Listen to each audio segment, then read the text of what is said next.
Salam semangat, salam sehat.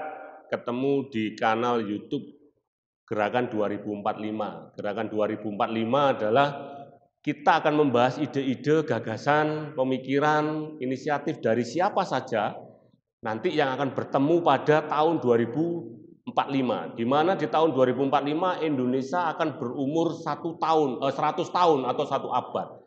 Tentunya banyak inisiatif-inisiatif yang bisa digerakkan mulai tahun ini hingga kita ketemu bersama dengan beberapa tokoh atau banyak tokoh dari Indonesia, khususnya di Kota Malang yang sama-sama punya semangat untuk membangun Indonesia di tahun 2045. Kali ini kita akan ketemu salah satu tokoh top, yaitu Ketua Kormi Kota Malang.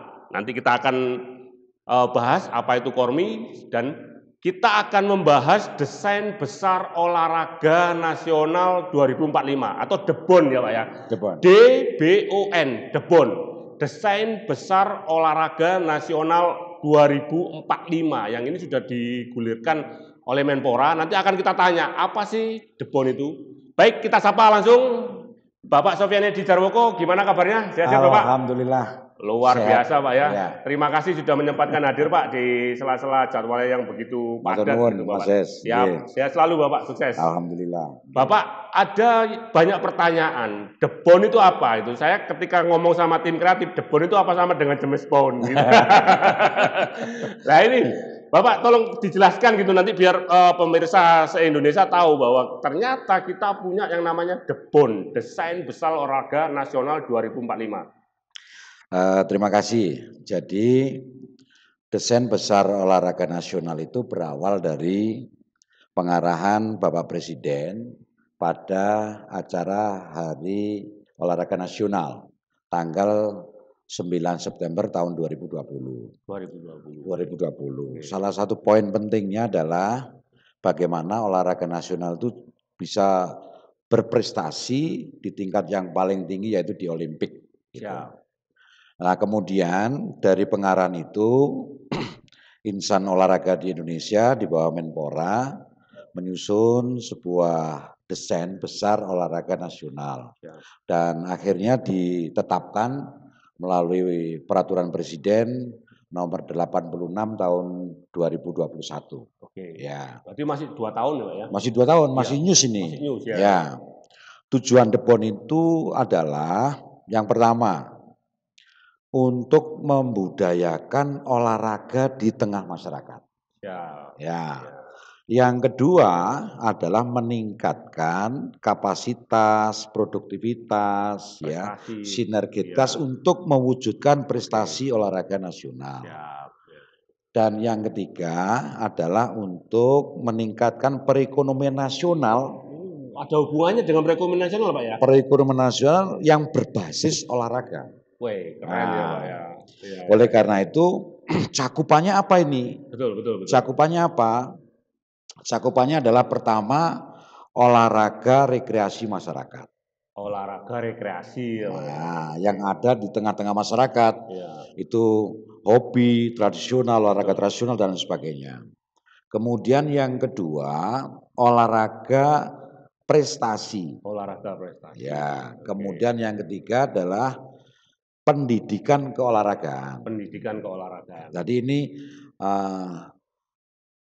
ilmu keolahragaan harus diberikan. Sport science lah ya. Sport science itu diberikan kepada para atlet dan para penggiat. Dan yang keempat adalah olahraga wisata atau industri olahraga. Oke. Itu. Jadi industri olahraga ini penting terkait dengan tujuan yang tadi saya sampaikan untuk menumbuh kembangkan daripada perekonomian. Betul. Nah, jadi Mas Wes, untuk bisa berprestasi di tingkat nasional, internasional itu tidak bisa ujuk-ujuk, harus dipersiapkan. Betul. Mulai usia dini. Saya taruh perhatian masalah ini karena ya lagu Indonesia Raya dinyanyikan bersama pengibaran bendera merah putih itu hanya ada 2. Ketika kepala negara berkunjung ke suatu negara disambut dengan lagu Indonesia Raya dan pengibaran bendera merah putih. Betul. Dan kalau atlet kita mencapai atau meraih gold prestasi di Olimpik apalagi. Iya, betul. Jadi harus dipersiapkan. Betul. Nah, kita di Indonesia ini ada masalah besar. Iya. Ada 13 masalah. Iya. Tapi masalah yang mendasar poin satu itu adalah tingkat partisipasi dan kebugaran masyarakat tentang terkait olahraga itu masih rendah. Oke. Masih 30%-an. Iya, berarti jadi problem fundamental itu Pak ya? Persoalan utama, Iya, karena ya. dari situ sumber-sumber atlet berbakat itu dari masyarakat itu. Betul. Ya, baru disentuh dengan science sport, dengan latihan yang bagus, yang tertib dan terukur ya. Betul. Kemudian juga berkelanjutan. Betul. Belum lagi bicara sarana. Betul. Nah, saya kembali aja ya ke masalah kebugaran. Betul. Karena ini ada kaitannya dengan masalah Komite Olahraga Masyarakat, KORMI. KORMI, ya. Oke, siap. Yang mana kebugaran itu masih rendah. Betul. Padahal di negara-negara yang maju, yang sudah mempunyai prestasi di olahraga di Olimpik, itu tingkat kebugarannya 70%. Kita masih 30. 30. Nah ini dari sisi bahan dasarnya aja kita sudah. Bahan bakunya aja kalah kita, kalah 40%. Kalah sudah jauh tertinggal. Nah inilah yang perlu terus-menerus dilakukan. Dan olahraga yang terkait dengan kemasyarakatan ini jumlahnya sangat banyak. Dan tersebar di seluruh lapisan masyarakat. Makanya kalau DEPON ini kita mau jalankan maka olahraga masyarakat harus kuat dulu. Harus kuat dulu baru bicara masalah pendidikan olahraga, science sportnya, baru olahraga prestasi dan industri olahraga maupun wisata olahraga dan sebagainya. Betul. Itulah DEPON, gambaran secara singkat seperti itu.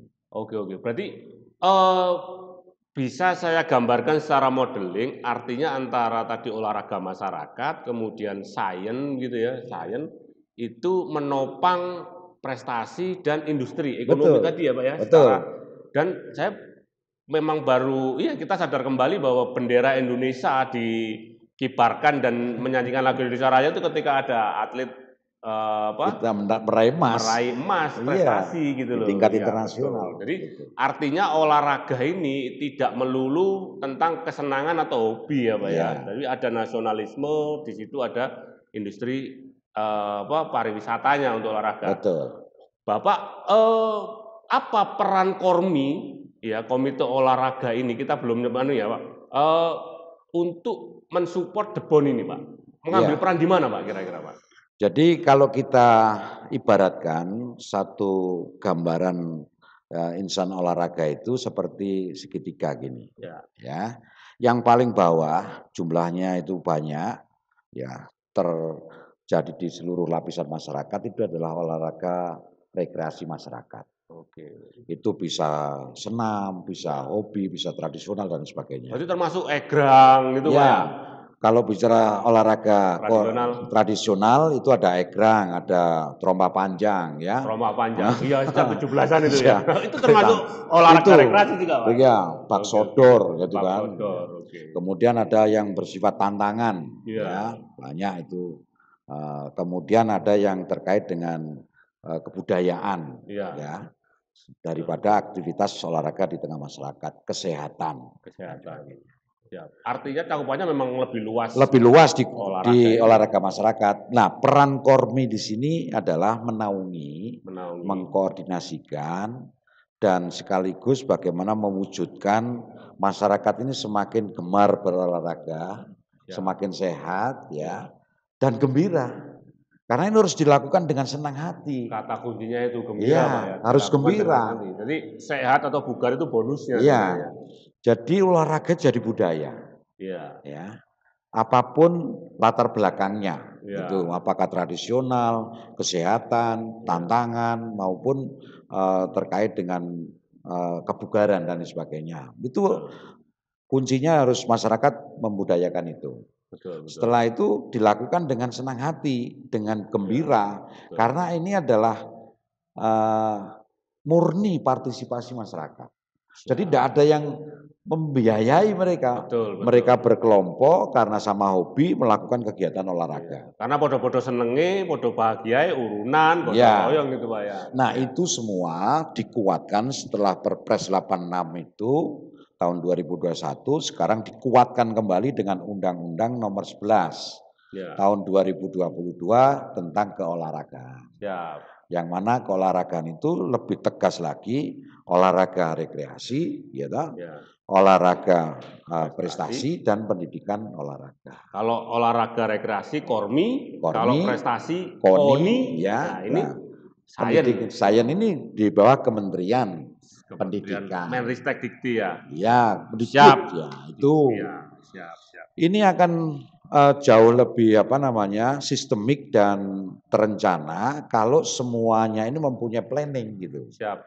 Nah, Kormi itu bagian daripada untuk mengajak masyarakat lebih membudayakan daripada olahraga. Oke, siap Bapak. Sesi debon kita udah akhiri sekian. Saya kira sudah jelas banget. Setelah itu nanti kita membahas tentang Kormi. Apa sih Kormi itu? Gitu kan? Saya sendiri juga baru tahu selama ini kan KONI. Baik, kawan-kawan semuanya tetap di kanal Gerakan 2045 bersama Samwes dan Bapak Sofyan Edi sebagai Ketua Kormi. Setelah ini kita sambung lagi.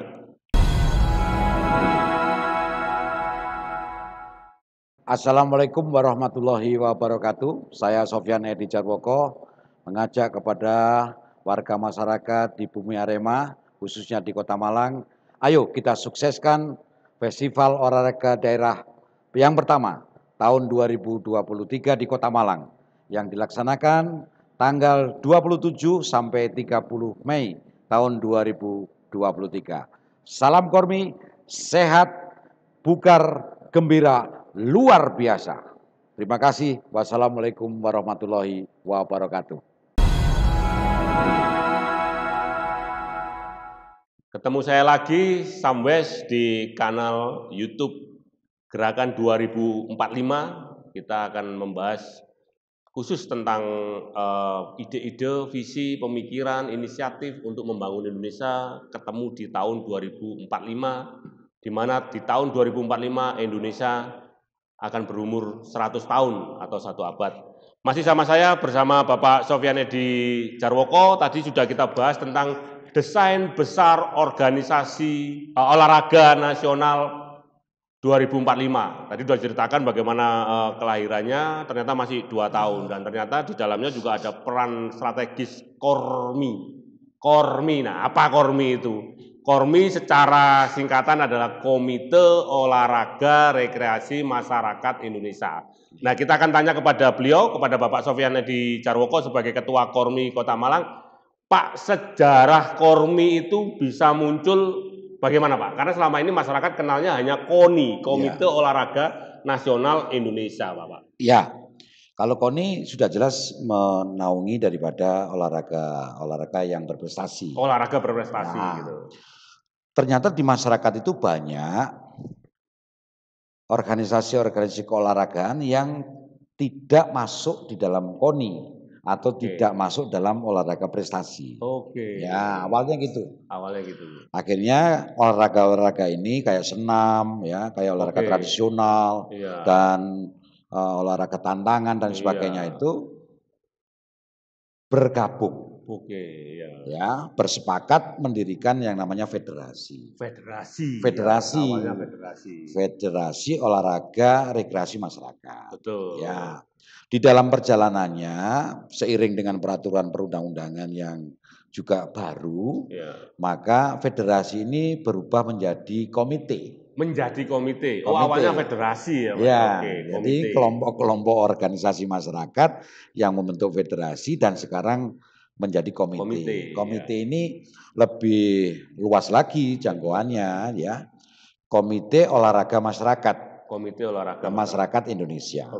Yang mana anggotanya adalah induk organisasi. Berarti olahraga. Bukan pembagiannya bukan cabur kayak di KONI ya Pak. Ini cabang olahraga ini bukan, tapi induk organisasi. Ya, Oke. kayak senam itu kan banyak organisasinya. Oh iya, Ya, senam nah ini itu banyak banget itu banyak Pak. kan. Ya. Nah, ini mempunyai Indo Betul. Persatuan Senam Ya. Masyarakat ya, Betul. itu menjadi anggota komite. Oke. Nah, di situlah sebetulnya Kormi mempunyai tugas tadi yang saya sampaikan, bagaimana membudayakan olahraga di tengah masyarakat. Jadi masyarakat itu terhadap olahraga menjadi sebuah kebiasaan dan kebutuhan. Betul. Kormi di Kota Malang berawal dari kira-kira bulan Mei. Ya, bulan Mei ada Muscap. Oke. Ada Muscap. Kemudian di bulan Juli ya berhasil dikukuhkan oleh Kormi Provinsi. Oke. Itu tahun berapa, Pak? Tahun 2022. 2020. Berarti baru tahun kemarin. Oke. Belum setahun. Belum setahun. Belum setahun. Oke, siap. Belum setahun. Nah, pada saat pengukuhan itu saya menyampaikan tawaran kepada anggota Kormi di Malang yang didengarkan dengan Kormi Provinsi. Bagaimana kalau Kota Malang menawarkan menjadi tuan rumah Forda? Gitu. Forda itu apa, Pak? Forda itu adalah festival olahraga rekreasi daerah, rekreasi masyarakat daerah Provinsi Jawa Timur. Forda. Jadi kalau di KONI itu Porprov gitu, Porprov, ya, itu ini kalau Forda, festival. Festival ya, festival Pak, ya? Itu. Festival olahraga rekreasi. Festival. Akhirnya direspon dan kita berkirim surat, alhamdulillah disetujui sama Ibu Gubernur. Sudah ditetapkan dengan keputusan Gubernur dan sekarang kita mempersiapkan. Termasuk berani loh Pak, itu baru dilantik terus nantang gitu ya, kita tuan rumah gitu ya. Ya, masalahnya masih banyak masyarakat yang tidak tahu. Betul Pak, betul. Tentang Kormi. Saya terus terang baru tahu juga tentang Kormi, Forda itu saya baru tahu Pak. Jadi kita mesti harus mengenalkan. Betul. Nah, cara mengenalkan yang paling efektif kalau diadakan festival kan. Iya, betul. Karena apa? Itu akan dihadiri oleh pelaku-pelaku olahraga tradisional di seluruh Jawa Timur. Kabupaten kota itu. Dan saya dengar ini Forda pertama di Jawa Timur, Pak. Forda pertama. Berarti bersejarah ini pasti dikenang ini. Saya nggak ngira juga kalau ini yang pertama. Juga nggak tahu kalau ini Forda pertama, Pak ya. Cuman kan kita lihat di beberapa provinsi sudah ada Forda. Oke. Ya, malah Fornasnya di bulan Juli dilaksanakan di Bandung. Oh, Fornas. Yang nasional ya, Pak ya. Jadi ada Forda, ada Fornas. Kalau ada PON lah istilahnya. PON. Iya, kayak ini Fornas. Ya. Jadi Kormi itu adalah Komite Olahraga Rekreasi Masyarakat Indonesia. Ya. Yang mana menaungi dari induk-induk organisasi yang ada di tengah masyarakat. Siap. Oke. Secara garis besar ada 3. Ya, ada 3. 1 olahraga tradisional dan budaya. Ya. Tradisional dan budaya. Oke. Yang kedua olahraga tantangan. Olahraga tantangan. Ya. Yang ketiga kaitan dengan kesehatan dan kebugaran. Oke. Nah, 3 jenis ini di masyarakat ada semua. Iya. Yang induk-induk organisasi tadi, Pak. Betul. Yang induk-induk organisasi tadi. Sehingga begitu kita sudah ditetapkan sebagai tuan rumah, kita susun. Oke. Kita susun. Ternyata benar. Kita nanti akan memfestivalkan 31. Ya, induk organisasi olahraga yang terdiri dari 3 jenis tadi. Yang dikategorikan 3 tadi, Pak. Ya. Dan ada 109 nomor festival. 109 nomor festival. Pas dengan HUT Kota Malang berarti Pak, 109. Nah, kebetulan juga. Kebetulan juga, Pak. Kebetulan juga. Iya, luar biasa.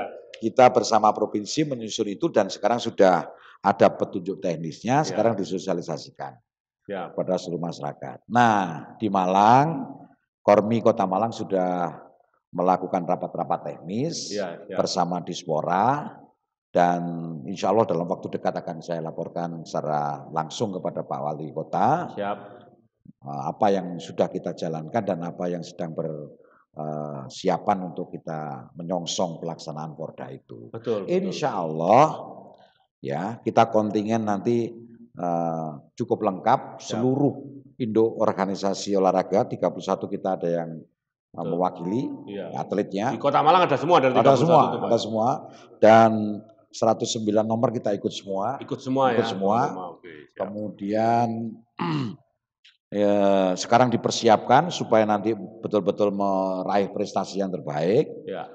Dan insya Allah akan dilaksanakan di tanggal 27 Mei. 27 Mei. Ya, sampai tanggal 30 Mei. Kurang 2 bulan lagi berarti Pak ya? Ya, kurang 2 bulan lagi.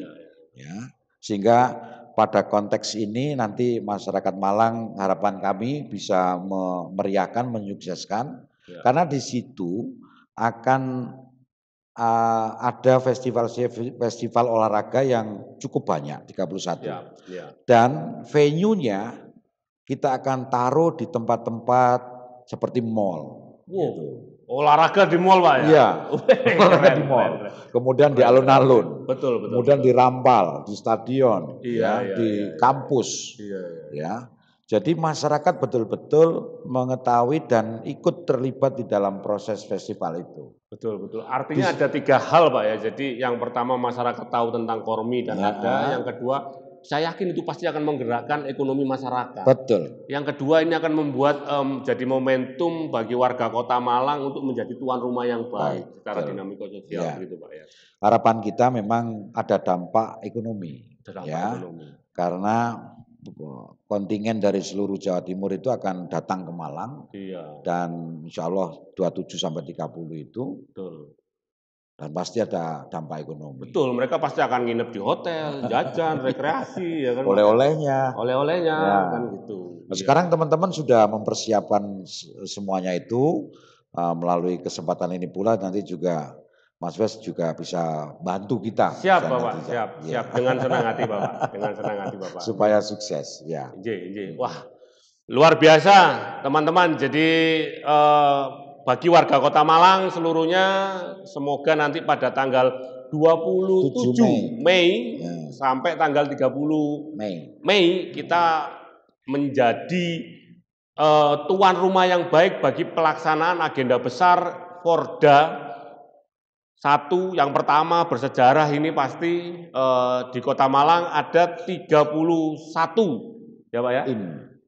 Indo organisasi dan ada 109 nomor festival yang ada akan dilombakan. Baik Bapak, nanti setelah ini kita akan membahas apa dampak, kita pertajam lagi dampak ekonomi dan dinamika sosial lagi, khususnya nanti di bidang ekonomi kreatif.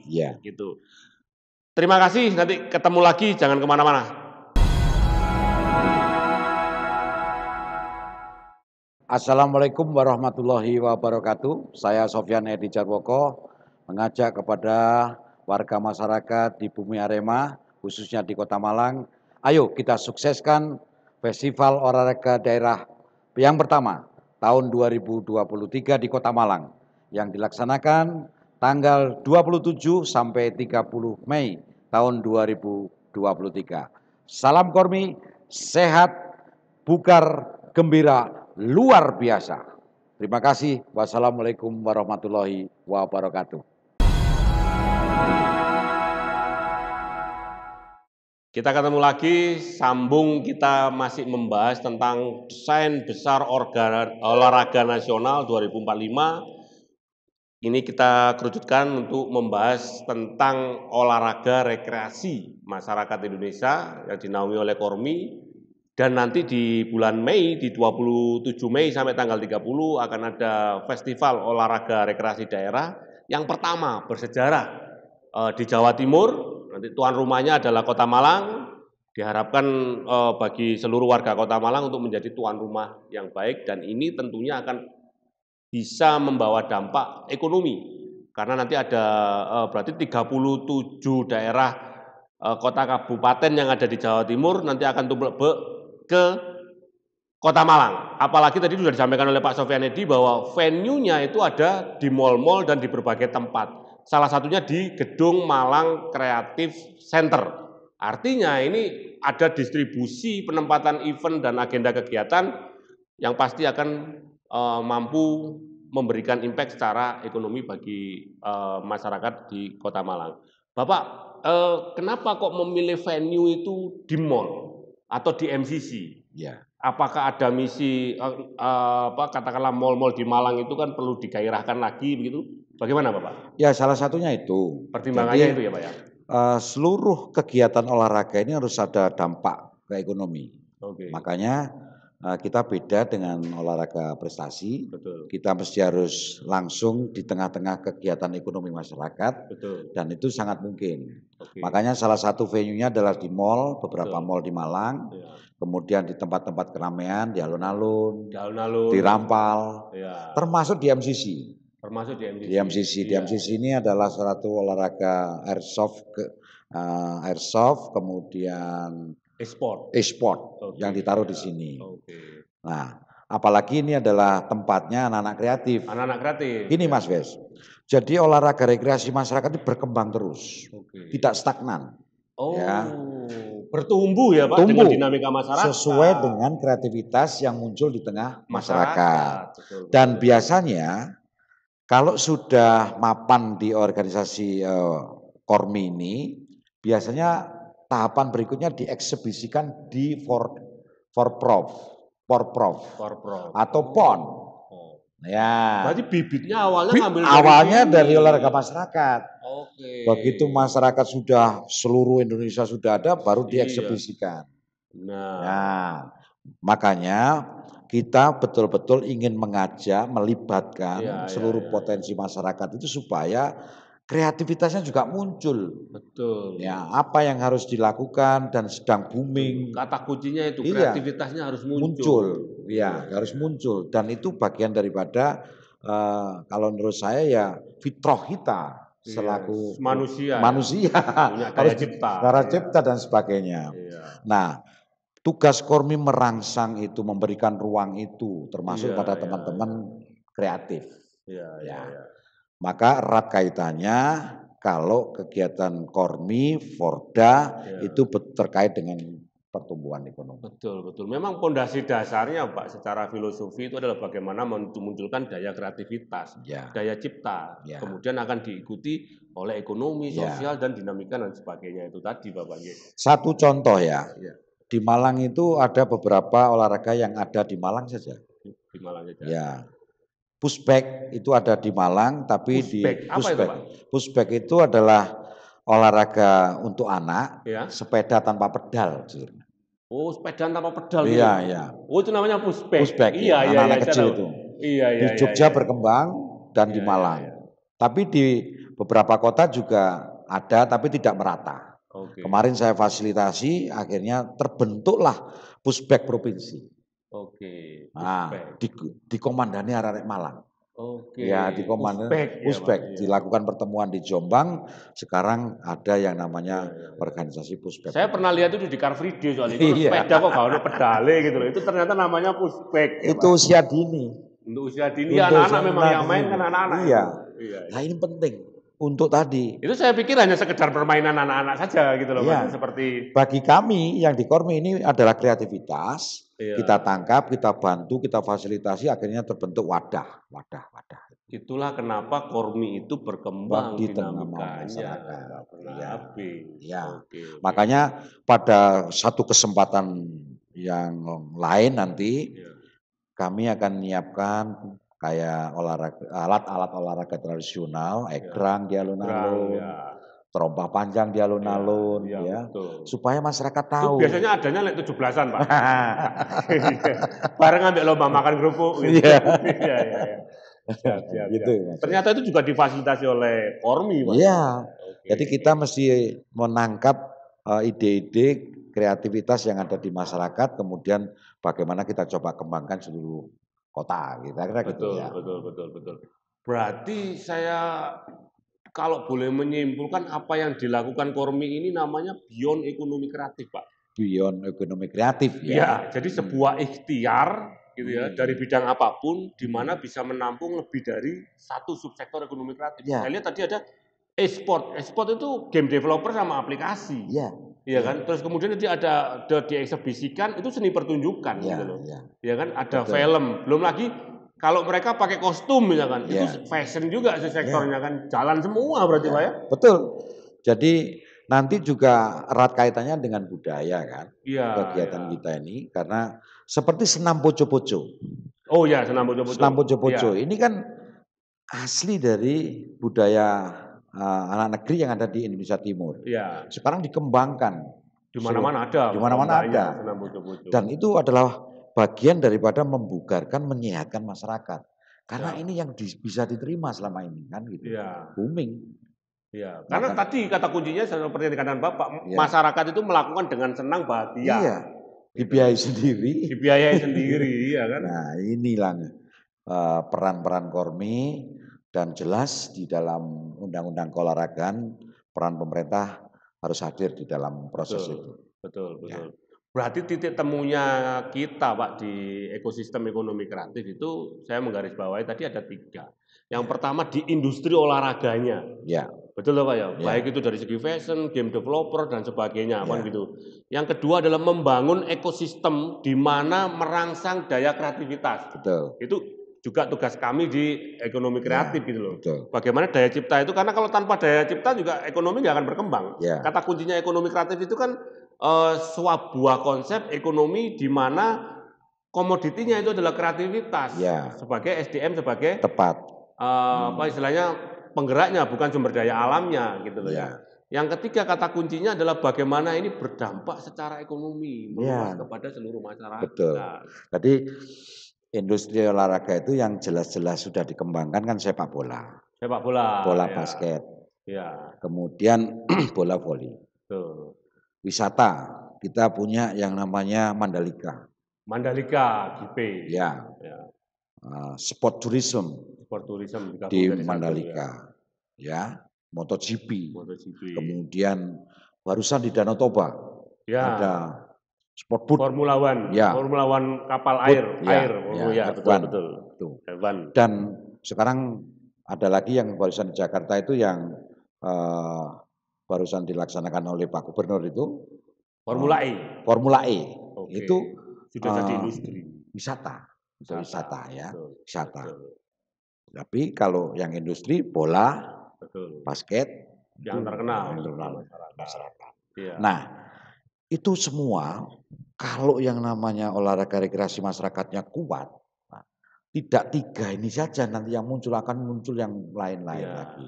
Belum sektor budayanya, sosialnya, termasuk yang tidak kalah penting nanti goalnya adalah prestasi. Iya, karena bahan bakunya tadi tidak 30%. Tidak 30%. 70%. Iya. Makanya wajar. Sekarang terjawab kenapa Indonesia itu kok kalah terus kalau di percaturan global. Bahan dasarnya aja udah antara yang 1.0-nya 30%, yang 1.0-nya 70%. Disentuh dengan science sport, dengan latihan yang cukup. Sudah bahannya bagus, science sportnya bagus, ekosistemnya bagus, ya wajar menangan Pak ya. Nah ini butuh semua pihak mendukung, butuh semua pihak untuk menggerakkan kalangan-kalangan strategis, pondok pesantren, sekolah. Pondok pesantren. Iya sekolah, TNI, Polri, kalangan pengusaha harus membudayakan bagian daripada tujuan nasional yaitu kebugaran semakin baik. Oke, terima kasih Bapak. Ini waktu yang membatasi. Luar biasa sekali ternyata kita dari desain besar olahraga nasional, kemudian bagaimana olahraga rekreasi masyarakat Indonesia, ternyata itu bagian dasar yang berjuang sangat keras dan mulia, bagaimana memunculkan bibit-bibit atau bahan SDM manusia yang kebugarannya bisa mencapai 70% bahkan lebih, yang sekarang pada kondisi 30%. Dan sekali lagi bagi warga Kota Malang seluruhnya, mari menjadi tuan rumah Porda pertama Jawa Timur pada tanggal 27 Mei sampai 30 Mei. Mari kita sukseskan bersama. Terima kasih atas perhatian dan kebersamaannya Pak Sofyanedi, terima kasih, sehat selalu, sukses. Nanti terima kasih. Teman-teman siap mendukung untuk musisi itu, terutama nanti teman-teman jurnalisme di newsroom Parekraf Kota Malang. Sampai jumpa lagi, salam semangat, salam sehat. Salam sehat.